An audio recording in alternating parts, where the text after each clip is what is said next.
De hoy lleva por título El aumento de precios y las verdaderas razones de la inflación.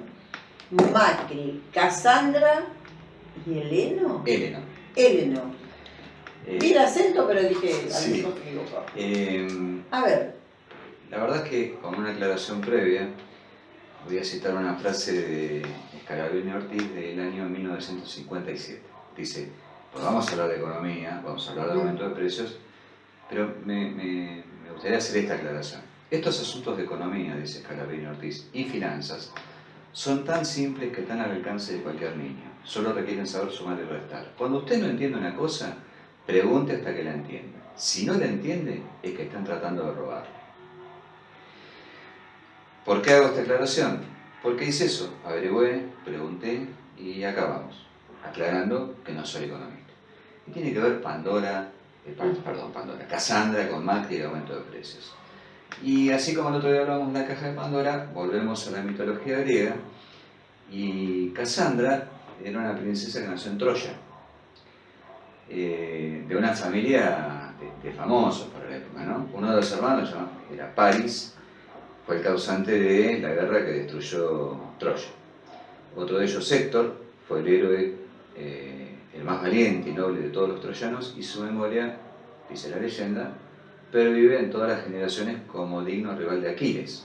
Si uno quiere asociarlo a la película de Brad Pitt, Brad Pitt hace de Aquiles y Héctor es el que muere finalmente, ¿no?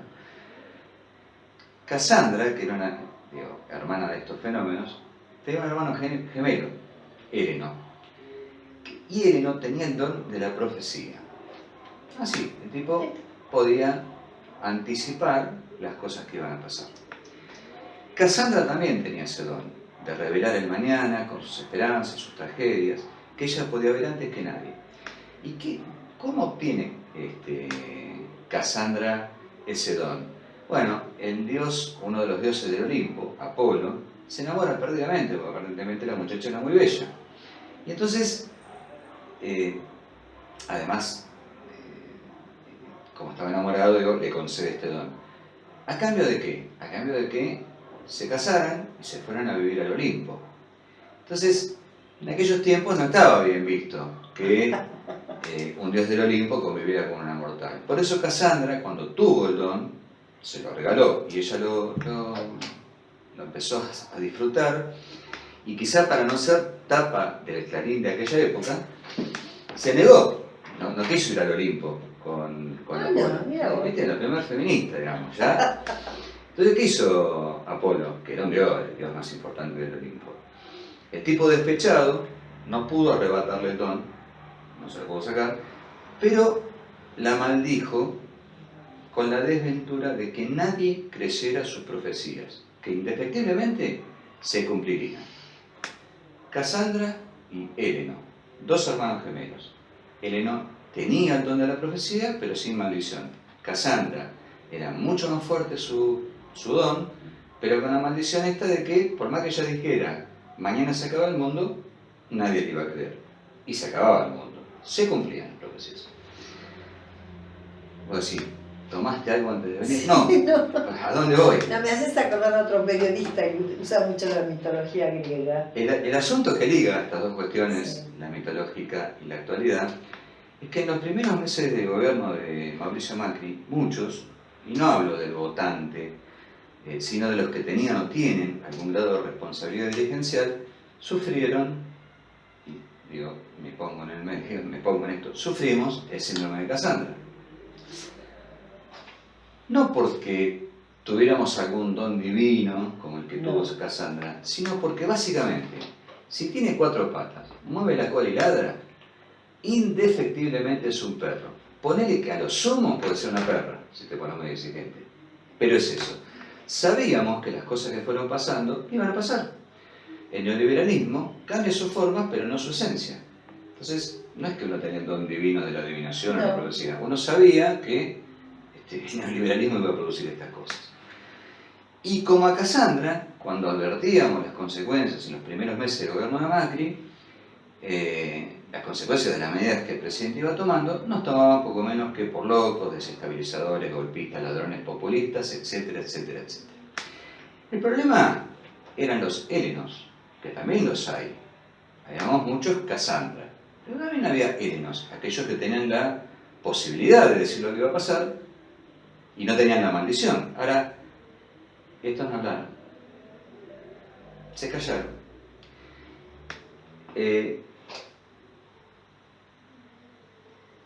Más bien se callaron, estaba tratando de encontrar la palabra justa, más bien se callaron y con su silencio y sus acciones acompañaban alguna crítica más de forma que de fondo. Y ahora no paran de hablar. Vos te estarás imaginando a quién me estoy refiriendo. Para dar un ejemplo, Sergio Massa, Pichetto, algunos desengañados del radicalismo que habían apostado a este nuevo movimiento histórico que iba a gobernar por los siglos de los siglos y hoy están cayéndose a pedazos. Bueno, se callaron. Pero a la vista de los resultados, me parece a mí que se invirtieron los roles. Podemos decir quizá que a los Casandra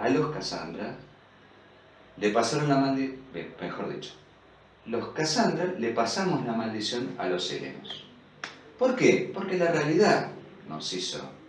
A mí me ha pasado en lo personal que me decían, bueno, yo me acuerdo que vos decías y no te creía, pero sí, tenías razón. Oh, no sabés todo lo que me decía mi hija, que era una amargada. Por eso. Y a los helenos, que la tenían clara pero se callaban, y ahora empiezan a gritar, parecen poco creíbles. Por eso es que se transfirió la maldición de Apolo. Pobre Apolo, que pensó en la chica que le gustaba y nosotros terminamos trayéndolo a la Argentina. Bueno, lo que ha logrado Macri es que, a pesar de esta transferencia de Casandras a helenos y helenos a Casandras, nos podemos sentar en una misma mesa. Nos podemos sentar en una misma mesa. Y cada vez más lejos del cuento, esta columna está muy ligada a los cuentos, cada vez más lejos del cuento de la herencia recibida, la pesada herencia, el incontrolable desborde de precios tiene su origen en las medidas neoliberales adoptadas por el gobierno. Productos que en la era Macri productos que uno compra, ¿no? Sí, sí. Que en esta época registraron aumentos promedio del 300% y que ahora, por el famoso pacto de caballeros, prometen que no van a aumentar más. Pero me parece que desapareció y aumentó el dólar otra vez. Pero en el camino pulverizaron salarios y jubilaciones. Mirá, si tomás como base el índice de inflación del gobierno de la Ciudad de Buenos Aires, con un ADN 100% oficialista, nadie puede pensar que en los dos periodos de Macri y en el de Larreta había algún moreno toqueteando los números, vas a ver que desde noviembre del 2015 y hasta marzo del 2019, la harina de trigo aumentó en 327,6%. El segundo producto de la canasta básica es la manteca, 305,4%. Acá caemos en el riesgo de engancharnos con los números, pero como decía Scalabrini Ortiz, y la columna se llama Para pensarlo mejor, vamos a tratar de hacerlo lo más terrenal que se pueda. El alza o el aumento indiscriminado de precios en estos 41 meses fue del 300%. El efecto devastador de estos aumentos de precios en el presupuesto de la familia se nota más si lo comparás con el salario registrado público y privado desde noviembre del 2015 a marzo del 2019, que aumentó un 143%. 300% de los precios, 143% los salarios. Como lo esencial es invisible a los ojos, hablando de precios esenciales, la medida desesperada de fijar el valor de 64 productos de los precios esenciales tiene sabor a poco. ¿Para qué? ¿Sabor a poco para qué? Para evitar que se derrumbe la economía. Yo te prometo que en la próxima columna vamos a hablar de cómo se mide la inflación, que va a complementar, tratar de entender esto que hoy vamos a hablar. El alza excesiva de los alimentos no fue provocado por un shock externo, como podría ser la suba internacional de los commodities agropecuarios, que para que nos entienda quien nos escucha, es ese producto que... La soja. La soja, que sale por otro. No hay ningún tipo de manufactura, es el producto, digamos, que no requiere ningún tipo de trabajo. Son commodities, después está el petróleo, hay distintos tipos, ¿no? O sea que la crisis del aumento de los alimentos no fue provocada por un shock externo de los commodities, sino por medidas específicas dispuestas durante la gestión de Cambiemos. Sí. El masazo que reciben los bolsillos de los consumidores no fue generado tampoco por un acontecimiento excepcional, ya sea una guerra o un desastre climático, inundación o sequía. Su origen se encuentra en una estrategia económica regresiva desplegada o implementada desde el primer día que Mauricio Macri pasó a ocupar la Casa Rosada. Para entender por qué los precios aumentaron 300% y los salarios 143%, tenemos que ir al pecado original. Seguimos con las imágenes, ¿no? de Casandra al Principito y ahora vamos a la Biblia. El pecado original. Este pecado está compuesto por estas medidas, las que provocaron este shock, este aumento. Primero, la eliminación de las retenciones a las exportaciones agropecuarias, que hizo que se equipararan los precios locales a los precios internacionales. Es decir, a valor dólar. A valor dólar. Vos sos productor de maíz y entonces tenés la posibilidad de exportarlo todo, sin retenciones, y vos no sos el Estado que tiene que pensar en el más desprotegido. Vos sos un tipo que tiene guita y quiere ganar más guita. Piensa en su negocio. Entonces el tipo exporta. Ahora, vos lo querés consumir el maíz en el mercado interno, pagalo al mismo precio que yo lo vendo afuera. Entonces, esto es uno de los motivos por los cuales los precios explotaron. A esto se sumó la liberación absoluta del mercado cambiario. El famoso cepo al dólar del gobierno anterior, dijeron, no hay más cepo al dólar. Entonces, recordémosle, en el 2015 estaba a 9,60. Viene más adelante. Ah, perdón. Esto provocó inestabilidad, devaluaciones que pegaron directamente en los precios de los alimentos. Este fuego inflacionario fue aumentado, sí, es medio complicadito, vamos a hacerlo lo más corto que pueda, pero esta inflación también fue alimentado con más nafta, que fue la desregulación y la eliminación de los controles del mercado interno. La conocida Secretaría de Comercio Interior, que salía a fiscalizar que los precios cuidados realmente estuvieran, fue desmantelada y dejaron 15 personas para todo el país. Esto ya lo sabemos, ¿no? Y otra de las medidas fue el ajuste extraordinario y posterior dolarización de las tarifas. Yo te iba a decir. El aumento de costos por la suba de gas, la luz y combustible se trasladó a los precios. Entonces vos tenés la eliminación de las retenciones del agro, tenés la liberación del mercado cambiario, que hizo que los productos estén a valor dólar, tenés la desarticulación, el poco interés del gobierno de controlar esto, y tenés la dolarización de la tarifa. Este combo explosivo generó este 300% de aumento contra el 143% de los salarios. El elenco de economistas oficialistas, con la autoestima muy elevada, que nos contaban, digamos, las bondades de este plan, se mostraron ineptos a la hora de tomar las medidas más ortodoxas del neoliberalismo y mucho más ineptos a la hora de tomar medidas heterodoxas, es decir, esas medidas que eran del populismo, del gobierno anterior, esto de poner precios cuidados, pero no mucho.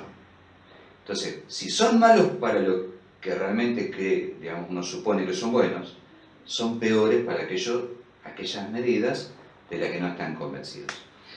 Tal mal fue presentado, esto de los precios cuidados, de los 64 productos, que les dio tiempo, el gobierno lo fue anunciando, y les dio tiempo suficiente a las empresas fabricantes de alimentos monopólicas a que envíen nuevas listas con ajustes de precios a la cadena comercial. Y estos ajustes rondaron el 40%. A ver si se entiende. Mientras se discutía que iba a haber una lista de 64 productos de la canasta básica para que la gente pudiera comprar barato, te aumentaban el 40% todos los productos. El caso de la leche de la Martona es lo que mejor representa esta situación. Era la segunda marca de la leche que figuraba en precios cuidados, que el gobierno siguió en teoría manejando, pero en la práctica no los encontrabas. La segunda marca de la Serenísima era la Armonía. Y la Armonía fue reemplazada por la Martona, la tercera marca. El precio que se comercializaba de la Armonía era de 25 pesos con 47, con cupos de compra, no podía llevar más de 2 litros, y con desabastecimiento. Después de esta entre comillas, digo yo, torpeza de anunciar mucho antes las medidas para que los empresarios formadores de precios honestos aprovecharan y mandaran un 40% de aumento. La leche la leche de segunda marca estaba a 26 mangos casi, ahora se consigue a 35,80.